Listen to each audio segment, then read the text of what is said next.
Ẹ̀yin èèyàn lé, èyí tá a tún gbọ́ yìí ó tún lágbára o. Bí a ṣe gbọ́, wọ́n ní àǹtí wáyé, wọ́n ní wọ́n wá sí inú palace o. Ẹ dẹ̀ mọ̀ pé kábíyèsí ti ní wọn gbọ́dọ̀ wọ inú palace àwọn mọ́ nítorí ìwà tí wọ́n hù ní ìgbà tí wọ́n lọ sí Ọ̀yọ́túnjí village. So wọ́n ní kété tí wọ́n dé inú palace, wọ́n ní wọn jẹ́ kán wọlé, wọ́n ní wọ́n wá dúró sí ẹnu gate bí a ṣe gbọ́ nìyẹn. So wọ́n nígbà tán dúró sí ẹnu gate pé àwọn security kábíyèsí wọ́n sọ fún wọn pé wọn ò lè wọlé. Wọ́n ní ni wọ́n ń wo ibi tí kábíyèsí yọ̀ǹda fún Queen Naomi pé kí wọ́n dé, kán máa dé sí èyí tí wọ́n ní kábíyèsí pèsè fún Queen Naomi, tó jẹ́ pé ó ya àwọn olórí lẹ́nu wípé pápápá ní kábíyèsí ṣe bẹ̀. Wọ́n ní wọ́n wá ń wo ibẹ̀ láti ọ̀kan ibi tí wọ́n dúró sí. Wọ́n ní bí wọ́n ṣe bẹ̀rẹ̀ sí sunkún nìyẹn o. Ẹ̀yin èèyàn lé, nǹkan tá a gbọ́ nìyẹn allegedly. Wọ́n ní ṣe ni àǹtí wáyé ń sunkún o. Ẹ mọ̀ wípé látìgbà tí àwọn olórí yìí tán ti pàmọ̀ pọ̀ tí wọ́n ti gbé orí màálù sí inú Ìyélúwà apartment ní Queen Naomi ò ti lè wọ inú palace, tó jẹ́ pé kábíyèsí ní pé wọ́n sì ń ṣe apartment wọn. Wọ́n ní orí renovation yìí ni wọ́n ṣì wà. Pé kábíyèsí ní pé ní ìsìn ibi tí àwọn pèsè fún wọn èyí tó jẹ́ royal manor, wọ́n ní kán máa wá, kán máa ṣe ojúṣe wọn gẹ́gẹ́ bí queen láti bẹ̀, because kò easy fún Queen Naomi kán máa lọ, kán máa bọ̀ láti Àkúrẹ́ sí Èkó, láti Èkó sí Ilé-Ifẹ̀, kò ń ṣe nǹkan tó easy fún wọn. So nítorí ẹ̀ ni wọ́n ní kábíyèsí fi sọ fún wọn wípé kí wọ́n dúró sí inú palace, kí wọ́n máa ṣe gbogbo àwọn activity wọn nínú palace, wípé nítorí wípé wàhálà yẹn ti pọ̀ jù láti máa lọ up and down. Ṣùgbọ́n wọ́n ní kété tí àǹtí wáyé dé, wọ́n ní tán rí minor, royal minor tí kábíyèsí tí wọ́n ní kí Queen Naomi dé sí, wọ́n ní ṣe ni àǹtí wá bẹ̀rẹ̀ sí sunkún. Ẹ jẹ́ kí n kí ẹ̀yin olólùfẹ́ mi ní ilé lóko àti lẹ́yìn odi wípé ẹ káàbọ̀ sí Mashola Gist TV. ń kí yín, Mashola Gist TV ń kí yín, adúpẹ́ àtọpẹ́dá. Mashola Gist TV ń kí yín, Mashola Gist TV ń kí yín o. Ó ní ẹ ṣé o, lọ́wọ́ ọkùnrin, lọ́wọ́ obìnrin, lọ́wọ́ ọmọdé, lọ́wọ́ àgbà, lórí gbogbo bẹ́ẹ̀ ṣe ń comment, tẹ́ ń like, tẹ́ ń share. Adúpẹ́ ní ọwọ́ gbogbo yín. Mashola Gist TV ń kí yín. Ẹ̀yin olólùfẹ́ wa, ẹ káàbọ̀ sí Mashola Gist TV. Ṣé àlàáfíà ni ẹwà gbogbo lè ń kọ́? Orúkọ mi ni Mashola, kò yí padà. A máa ń sọ̀rọ̀ nípa celebrity gist, royal gist, politics àti gbogbo nǹkan tó ń ṣẹlẹ̀ ní agbègbè orílẹ̀-èdè bàbá wa ní ilẹ̀ Nàìjíríà.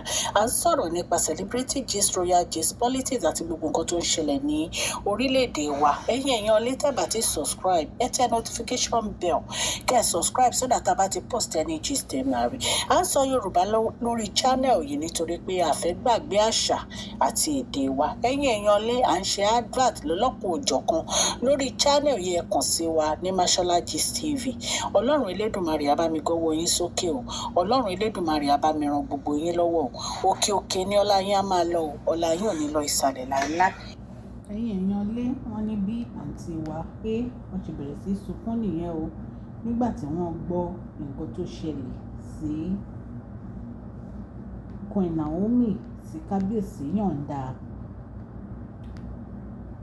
royal minor fún wọn wípé kí wọ́n máa dé sí, kọ́kàn máa ṣe wàhálà kiri àbí travel kiri. Ẹ̀yin èèyàn ni wọ́n ní royal minor yìí, wọ́n ní àwọn ọba ló máa ń dé síbẹ̀, wípé wọ́n pèsè ibẹ̀ yẹn fún ọba ní, pé kábíyèsí dẹ̀ máa ń tibẹ̀ pa ni, wípé wọn kì í allow àwọn olórí láti wọbẹ̀. Wọ́n ní ìyàlẹ́nu ló jẹ́ nígbà tí wọ́n gbọ́ wípé kábíyèsí ti yọ̀ǹda ibẹ̀ fún Queen Naomi láti dé sí. Wọ́n ní àwọn olórí yìí wọ́n find it easy o, wípé ìyàlẹ́nu ló jẹ́ fún wọn nígbà tí wọ́n gbọ́ wípé kábíyèsí wọ́n fi ibẹ̀ yẹn sílẹ̀ fún Queen Naomi. Ẹ̀yin èèyàn lé, bí a ṣe gbọ́ nìyẹn. Ẹ̀yin èèyàn lé bí a tún ṣe gbọ́ gan, wọ́n ní ṣe ni kábíyèsí pèsè àwọn ọlọ́pàá méjì pé kí wọ́n máa ṣọ́ Royal Minor yìí nítorí pé wọ́n mọ nǹkan tí àwọn olórí yìí tí wọ́n lè ṣe. Nǹkan tí a gbọ́ nìyẹn ẹ̀yin ará ilé. Wọ́n ní àǹtí wa wọ́n ta kété sí òkèèrè, wọ́n ń wo Royal Mansion yìí láti ibi tí wọ́n wà. Wọ́n ní wọ́n dẹ̀ bẹ̀rẹ̀ sí í sunkún bí a ṣe gbọ́ nìyẹn ẹ̀yin ará ilé. Ẹ mọ̀ pé kábíyèsí kò sí nǹkan tó difficult fún wọn láti fọ Queen Naomi nítorí pé Queen Naomi wọ́n jẹ́ aya rere. Wọ́n dẹ̀ jẹ́ ẹni tó jẹ́ pé ó ń gbọ́rọ̀ sí kábíyèsí lẹ́nu. Kò sí ìgbà tí kábíyèsí fi banújẹ́ ní àsìkò tí àwọn àti Queen Naomi tán jọ wà together. Ìdùnnú, ayọ̀, oríire òní ẹsẹ̀ Queen Naomi wọ́n mú wọ inú palace bàbá wa erin ńlá. Àsìkò Queen Naomi ó san kábíyèsí sí owó, ó san wọ́n sí àlàáfíà, ó san wọ́n sí ìbùkún àti ìdùnnú. Gbogbo nǹkan tí kábíyèsí dáwọ́lé nígbà gbogbo ẹ̀ ló ń yọrí sí rere fún wọn. Ẹ wá sọ fún mi kí wá ló le tí ó le tó jẹ́ pé kábíyèsí ò lè fi sílẹ̀ fún Queen Naomi mi tí ì rí nǹkan náà.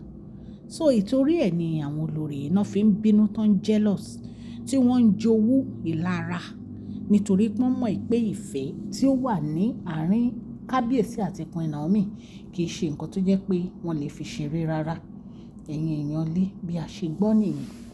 Là ní kí a mú tó yín létí ẹ̀yin ará ilé. Ọlọ́run Elédùmarè ọba aláàánú á ṣàánú fún gbogbo etí tó ń gbọ́ mi o. Gbogbo àdáwọ́lé yín á yọrí sí rere o. Ìbùkún, ayọ̀ àti àlàáfíà ni ẹ máa rí o. Ẹ ní rí ìdààmú láíláí. Ẹ jọ̀ọ́ ẹ má gbàgbé kẹ́ ẹ fún fídíò yìí ní thumbs up.